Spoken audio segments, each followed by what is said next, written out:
My dad's voice sounded thin and weak, like it might break. I almost did not know it was him at first. He sounded scared. "Please don't hang up," he whispered. I could hear my mom behind him. She was talking fast and sharp. Her voice sounded like a kettle that had been left on the stove too long, screaming and loud. "Your sister says the bank can take the house," my dad said. "She says it is your fault. I don't understand what I signed." Outside my apartment window, I heard a loud bang. A neighbor had lit their last firework. The sound cracked through the air. It felt like a warning shot, like something bad was coming. "Dad," I said. I tried to keep my voice calm, even though my heart was beating very fast. "Put me on speaker. And do not sign anything else. Not even one page." I heard him swallow. "She has the papers," he said quietly. "Isolde is holding them. She will not let me read them. Your mom keeps saying, 'You abandoned us.'" Then my dad said something that made my whole body feel cold, like ice. "They are coming tomorrow," he said. "They are coming to change the locks." When he said that, my mind went back in time. It went back to when all of this really started. It went back to the moment I learned that I was only family when it was helpful for them. 7 days earlier, on the Monday before Thanksgiving, my mom sent me a text message at 7:12 in the morning. "Don't come this year. We're keeping it small." I stood in my kitchen with my coffee half poured. I stared at my phone like it did not belong to me. It felt like I was reading someone else's message. Thanksgiving in our family was never small. It was always big and loud. 2 tables were pushed together. Football played on the TV, but the sound was low. My mom walked around counting people like she was running a big event. I typed back, "Small? You said everyone was coming." 3 little dots appeared. She was typing. Then her answer came. "This year is about your sister. Don't ruin it." There was no sorry. There was no reason. It was just a rule. Before I could even breathe, my phone buzzed again. This message was from my sister, Isolde. "Don't come. The guest list is final." The words were polite, clean, and cold. They felt like a door being locked. Isolde is my older sister. Growing up, she was always the favorite. She had big feelings, and everyone rushed to help her. I was the quiet one. I was always fine. I am 27 years old now. When Isolde needed help, my parents moved mountains. When I needed help, they smiled tightly and said, "You'll figure it out." When Isolde crashed her car, Dad called it an accident. When I earned a scholarship far away, Mom said I was running away. When Isolde's marriage fell apart, my parents took more money from the house to help her start again. When I asked for help paying my first apartment deposit, Dad said, "You're the responsible one." So when my mom and my sister told me not to come to Thanksgiving, I did not argue. I did not beg. I did not send a long message about my feelings, because I knew they would not listen. I stared at my phone until the pain inside me turned hard and clear. If I went, I would be the problem. If I stayed away, they would have their perfect dinner and their perfect story. I opened my laptop and searched for my email. I found a message I had ignored for years. It was about a job in another state. My company had asked me many times to take it. I always said no. I said no because my parents were getting older. I said no because Isolde was always going through something. I said no because I believed if I stayed loyal, they would love me back. That morning I clicked reply. I accept. Relief came first. It felt clean and fast like a deep breath. Then sadness came. It was slow and heavy. Not because I was leaving my hometown, but because I realized I had been staying for people who did not really want me. By noon I called my boss. By the afternoon, HR sent moving papers. That night I packed 2 suitcases. I packed my winter coat. I packed a framed family photo. We were all wearing matching sweaters and smiling like nothing was wrong. My phone stayed quiet. No message from my mom asking if I was okay.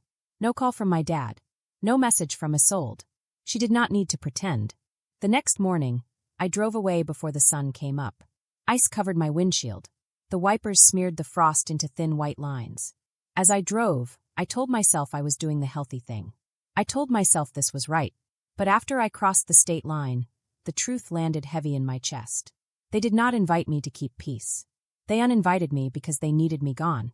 I kept thinking about Isolde's words. The guest list is final. It did not feel like it was only about dinner. 1 week later, my dad called me. He was scared and breathing fast. "Dad," I said, "banks do not come with a locksmith the next day. If someone is coming tomorrow, Isolde calls them. Not the bank." He sounded like he was walking back and forth. "She says the house is behind on payments," he said. "There is a notice. Your mom has been crying all week." Isolde says it is your fault. She says if you had stayed, you would have helped. There it was. My name was pulled back into the mess like a rope. Start from the beginning, I said. What did you sign? There was a pause. I heard paper moving. Then my mom's voice snapped in the background. Max, stop talking.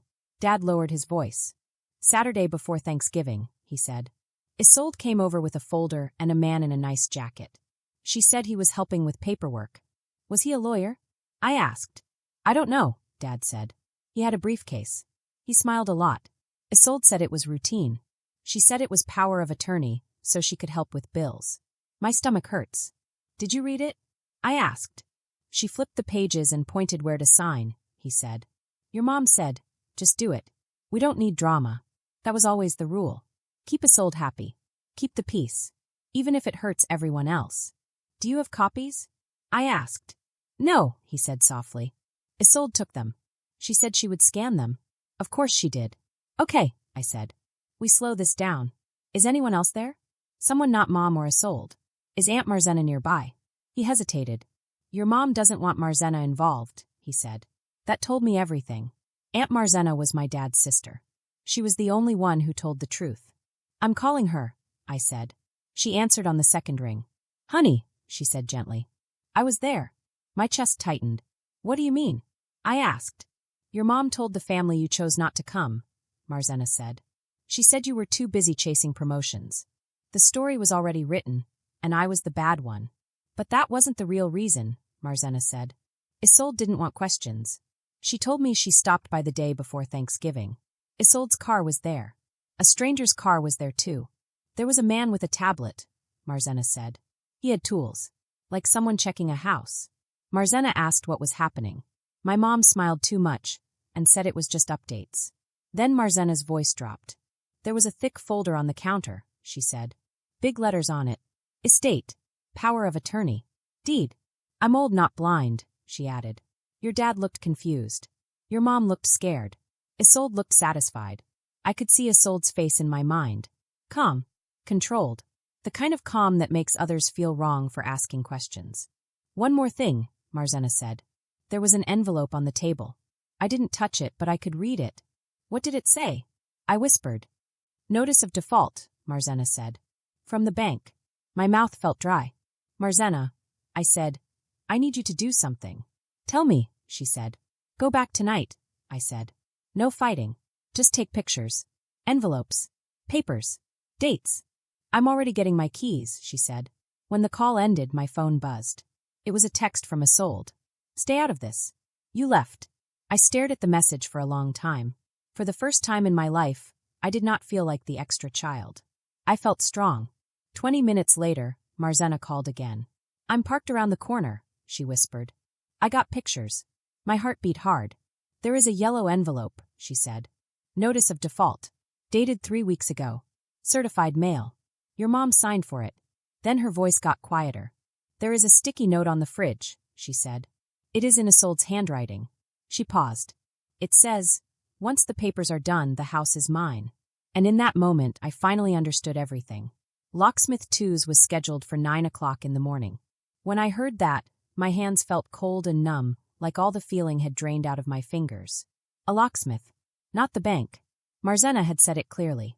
Your sister. That was when I knew something was very wrong. Before I could even think, my other phone line started ringing. It was Dad. I clicked over right away. Dad, I said. I'm here. His breathing sounded rough and broken, like he had been crying or yelling. She's back, he said. Isolde's back. She's yelling. She says she's going to handle the house problem, because you won't. Put me on speaker, I said. The sound changed. I could hear the room now, bigger and hollow. I heard footsteps moving around. I heard my mom sniffing, trying not to cry. Everything felt tight, like the air was squeezed. Isolde's voice came through first. It was smooth and calm, like nothing bad was happening at all. Hi, she said. So, you finally answered. Why is there a locksmith scheduled for Tuesday? I asked. There was silence for a moment. Just one beat. Then she spoke. That's none of your business, Isolde said. You moved away. You're out. I'm out of Thanksgiving, I said. Not out of Dad's life. He told me you had him sign papers. It was routine, Isolde said quickly. Someone has to be responsible. Being responsible doesn't mean keeping secrets, I said. What did you do? My mom cut in fast. Her voice sounded bright but shaky, like she was forcing cheer. Please don't start this. We can't do this right now. Your father is stressed. No, I said. We do it now. If there's a locksmith coming, this isn't just family talk anymore. Dad's voice cracked when he spoke. She said it was the bank. The bank doesn't send locksmiths, I said. Isolde does. Isolde let out a long breath, slow and patient, like she was talking to someone who complained too much. I'm protecting them, she said. You weren't here. You took a transfer. You chose a job over family. That's not true, I said. You told me not to come. You said the guest list was final. There was a pause. It felt heavy. Then Isolde's voice turned colder. Because you make everything heavy. Mom and Dad needed a nice holiday for once. My chest tightened. Not because it was true, but because I knew she had said this many times before. She had trained them to believe it. Dad, I said softly. Did you sign a power of attorney? He whispered, yes. Did you sign anything about the house? I asked. About who owns it? My mom snapped loud and sharp. No, Max. Dad's voice became small. Isolde said it was just to keep things simple in case something bad happened. She said it wouldn't change anything. Isolde jumped in fast. It doesn't change anything. It just means I can help with bills. Then why did you change passwords? I asked. Why hide papers from him? Because he gets confused, Isolde said. Because Mom panics. Because you're not here. Dad, I said, trying to stay calm. Tomorrow you go to the bank with Aunt Marzena. Not Isolde. Bring your ID. Ask for papers that show every account, every loan, every payment. Ask if there is a loan on the house. Ask what power of attorney they have. Isolde laughed softly. You think you can undo this with one visit? Yes, I said. Because he owns the house. And if you pushed him or used his money wrong, that's not just family stuff. The room went quiet again.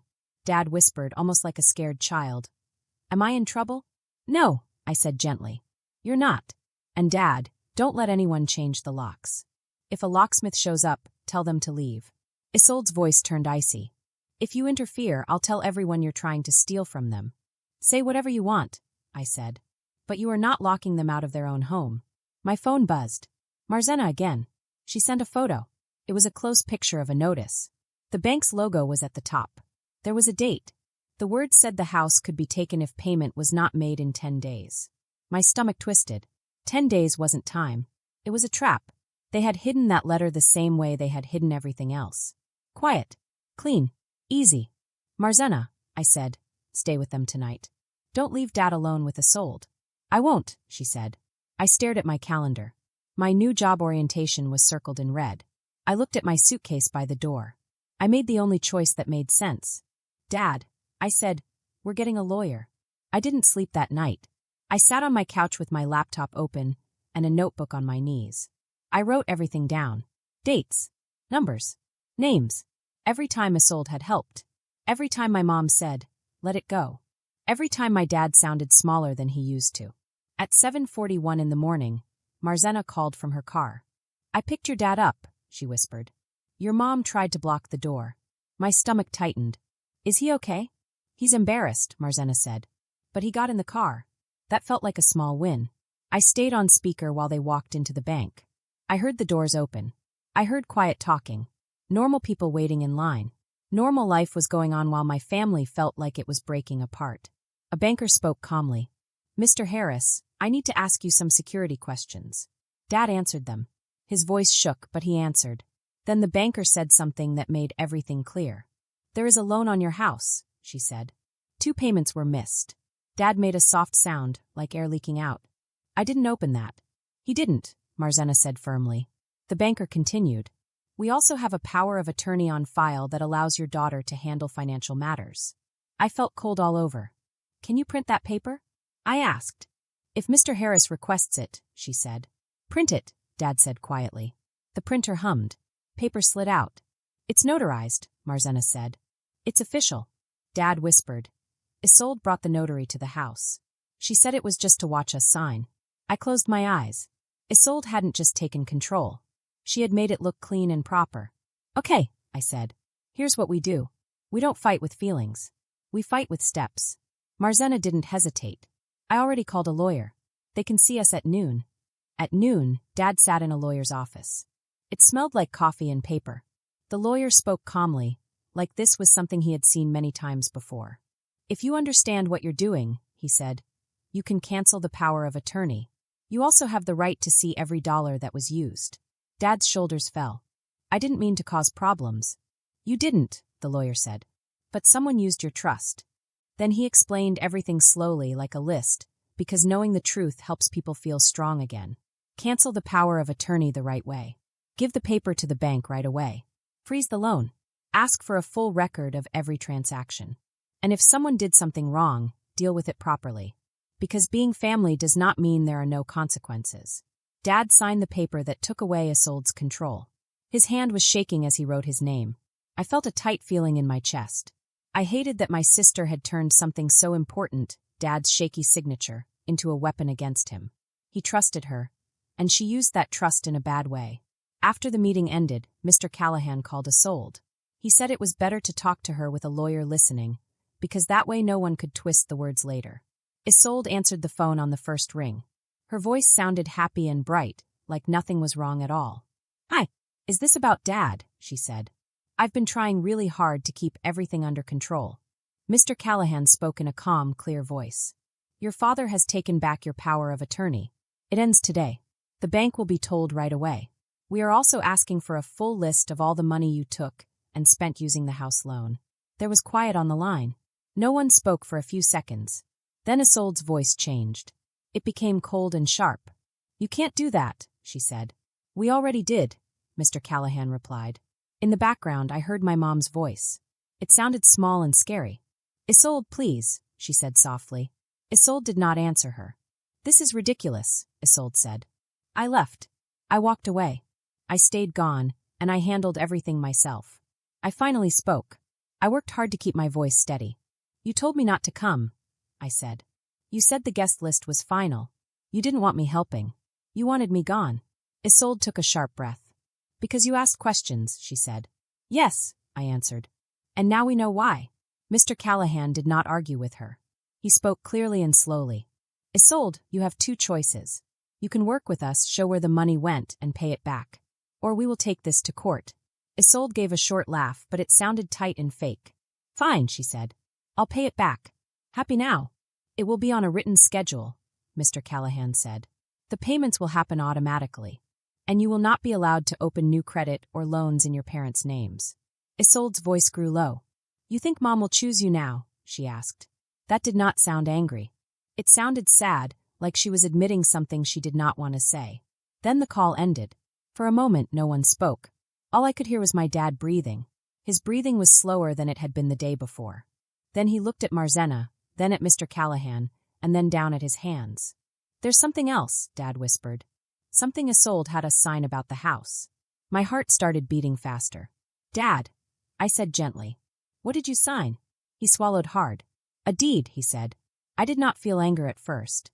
I felt empty and very calm, like my body decided panic was too much to handle. Mr. Callahan leaned forward. "Max," he asked, "do you remember what kind of deed it was?" Dad stared at the carpet. "Isolde said it was a quitclaim deed," he said. "She said it would make things easier later." My mom put her hand over her mouth. "I didn't understand," she whispered. Mr. Callahan nodded once. "The first thing we need to know is whether it was recorded." He made a quick phone call. When he hung up, he looked at us. "It has not been recorded. That means it is not final. But it also means someone was getting ready to make it final." Suddenly, everything made sense. The note from the locksmith that Marzena had photographed was not about fixing locks. It was about control. It was about rushing my parents and making them feel scared so they would sign without thinking. Dad's voice broke. "I raised her," he said. "How did I not see this?" I wanted to yell. I wanted to shout at everyone. But I didn't. Older hearts do not need loud voices. They need clear truth. "Dad," I said, "you see it now. That matters. We fix what we can. And we make rules so this can never happen again." Mr. Callahan printed papers he called guardrails. These papers took away Isolde's power in writing. The bank was told that no new loans could happen unless Dad was there in person. Every dollar Isolde took had to be paid back. That evening, Isolde came to the house. She was dressed like she was going to a party. She kissed Mom on the cheek and barely looked at Dad. "This is getting dramatic," she said calmly. Dad stood up. His hands were shaking, but his voice was strong. No, he said. I let you do whatever you wanted because I hated fighting. And you used that. Isolde's smile grew tight. Dad kept going. You changed our passwords. You opened credit cards. You planned for a locksmith. You pushed papers in front of us and said it was normal. That is not help. That is control. For a moment, Isolde looked shocked, like no one had ever spoken to her so clearly before. Then she turned and looked at me. You left, she asked. You told me not to come, I said. You wanted me gone because I asked questions. My mom's shoulders fell. Isolde, she asked quietly, why didn't you just tell us you needed money? Isolde's lips trembled. Because you would say no, she snapped. And I'm tired of being the one who fails. That did not make what she did okay. But it was the first honest thing she had said in a long time. Mr. Callahan slid the paper toward her. You will pay back the money, he said. You will not act for your parents again. And you will not try to take the house.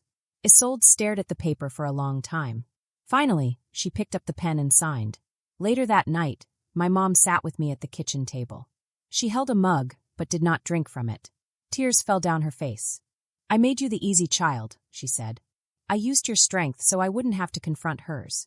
I did not forgive everything right away. I told her how much it hurt to always stay quiet to keep peace that was never mine. And she listened. She did not argue. She did not defend herself. Weeks later, Dad mailed me a folder. It was labeled copies in his neat handwriting. Bank alerts were set up. Marzena stayed involved. Isolde started therapy and kept paying the money back like she promised. The next holiday was smaller and quieter. But it felt real. Isolde apologized. It was not perfect, but it was honest. Dad apologized too, and it sounded like responsibility, not shame. I stayed in my new city. I kept my job transfer. I visited my family with clear boundaries. Because fixing a family does not mean pretending nothing happened. It means telling the truth and still choosing each other.